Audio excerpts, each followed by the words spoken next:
Hello,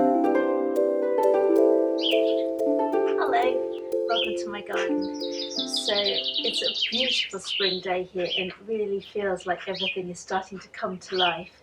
So today I'm planting some bare root perennials and I'm so excited because there are some really beautiful flowers in amongst them and lots to look forward to in the summertime. And so I'm going to be planting perennials for both a sunny border and a shady border.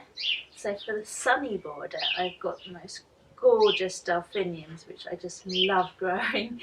There I've got the Magic Fountain series, so I've got some dark blues, pale blues and some whites, which are really going to look very grand along the back of a border. And then I've got some really sweet salvias. The bees are just going to adore both the delphiniums and the salvias, and so will I. And then for the shady border, I've got a really delicate pink geranium called Wargrave Pink, and it puts up with a really shady dry border as well, which is a real bonus because I've got quite sandy soil as well. And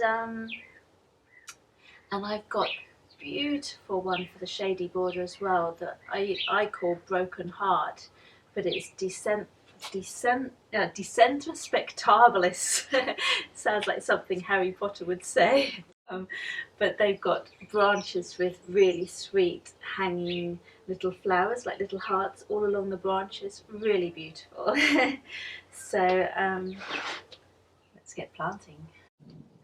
So bare root perennials are sent out when they're dormant in winter or when they're just coming into life in springtime, and often they can be sent without soil at all, but it's really good that from here, from Bulby, you actually get them sent in some compost, so that helps keep their moisture levels good whilst they're travelling.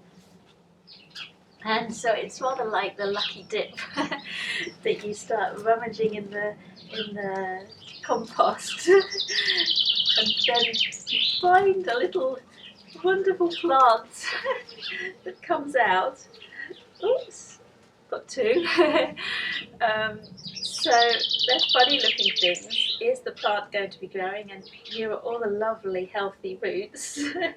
But they can be a little bit dry after travelling, bless them. So what you want to do with them when they arrive is that you want to soak them to plump up the roots and start getting them into growth. So these have been soaking in water for, you can soak them for half an hour up to about an hour, and so you get a nice lovely soggy mess. But they will have been resaturated with water and it will spark them into life, especially once they get the light on them as well. Now, if you're going to be planting them straight out into the garden, you want to dig a hole that's wider than the roots would be when they're stretched out, and a bit deeper, so they've got plenty of room to stretch out and establish, because that's where they're going to be staying. And you can add a bit of extra compost into the soil, just to give them a bit of an extra help, but it's not vital. And just make sure that you give them plenty of water to start with, and then keep them moist out in the garden until they've got their roots into the soil and got going. So just remember to keep watering them when they're out there, especially on sunny days like this.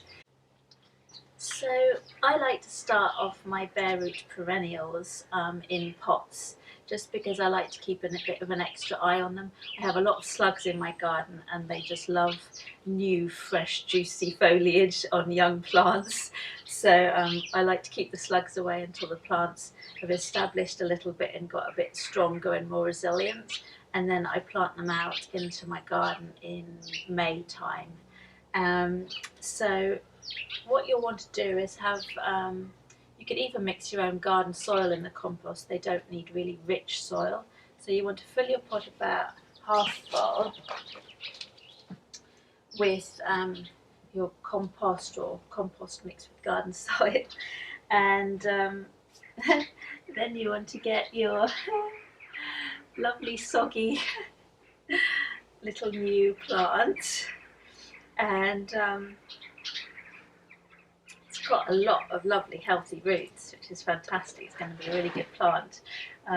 So you don't need big pots, just enough to fit them comfortably, because they're only going to be in here for about a month, month and a half. So pop them into the pot, and then just you want to make sure you keep the growing shoots above the soil. If there aren't any growing shoots and there were just buds because it's earlier on in the season, then if they're just buds, you can put them just underneath the soil, and then the new shoots will appear from that. So we're going to fill it up.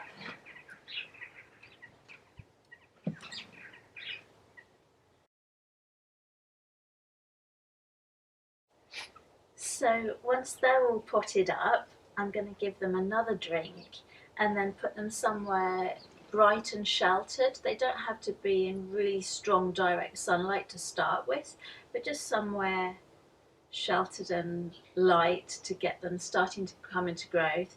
You want to keep the soil moist but not drenched and waterlogged. And you'll be just amazed at how much growth will come on these in just a few weeks' time. It's going to be so much fun to watch.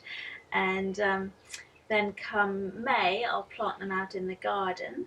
And in the first year, you'll probably get a nice modest display of flowers on most perennials, except for peonies. But most perennials, you'll get a nice display in the first year. But come the second year, they'll have really bulked up and established, and will give you the most magnificent display that both you and the bees will love.